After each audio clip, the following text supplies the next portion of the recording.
Hi friends, எல்லாருக்கும் வணக்கம்.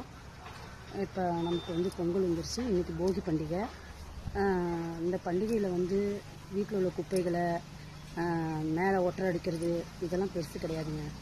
நம்ம மனசில் உள்ள இன்பம் துன்பம் கஷ்டம் எல்லாத்தையும் தூக்கி போட்டுட்டு அவன் இப்படி இருக்கான், அவன் என்ன இப்படி நம்மளை விட இப்படி இருக்கானே நினச்சி பொறாமப்படுற எண்ணத்தை தூக்கி எறிஞ்சிட்டு, ஒரு கணவர் இல்லாத பிள்ளை ஒருத்தர் கூட வண்டியில் போனாக்கா இவன் எப்படி பொழைக்கிறா, இவங்க கூட இப்படி போகிறா அப்படி போகிறான்னு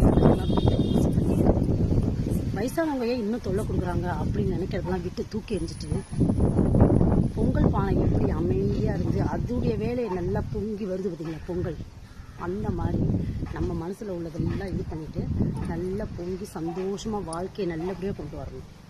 அதுதான் பொங்கல். சரிங்களா? என்னுடைய பொங்கல் வாழ்த்துக்கள். எல்லோரும் நல்லா இருக்கணும்னு நான் கடவுளை வேண்டிக்கிறேன். எல்லோரும் நல்லா இருங்க. ஹாப்பி பொங்கல்.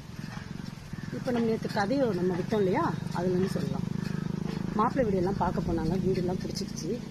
எல்லாம் பார்த்துட்டு அப்போ எங்கள் மாமியார் சொன்னாங்க, ஏங்க என் பையனுக்கு கொத்தனார் வேலை தான் செய்கிறாரு, உங்கள் பொண்ணுக்கு பிடிச்சிருக்குங்களான்னு கேட்டாங்க எங்கள் மாமியார். உடனே எங்கள் வீட்டில் எல்லாருமே சொன்னாங்க, அதெல்லாம் ஒன்றும் பிரச்சனை இல்லைங்க, எந்த வேலையாக இருந்தால் என்ன, அதெல்லாம் ஒன்றும் இல்லை, மாப்பிள்ளை பையனை பிடிச்சிருக்கு, அந்த பொண்ணுக்கு எல்லாமே ரொம்ப பிடிச்சிருக்கு அப்படின்னு சொல்லிட்டு நல்லபடியாக மாப்பிள்ளை வீடெலாம் பார்த்துட்டு எல்லாருமே சாப்பிட்டுக்கிட்டு எல்லாம் நல்லபடியாக சென்னைக்கு வந்துட்டாங்க.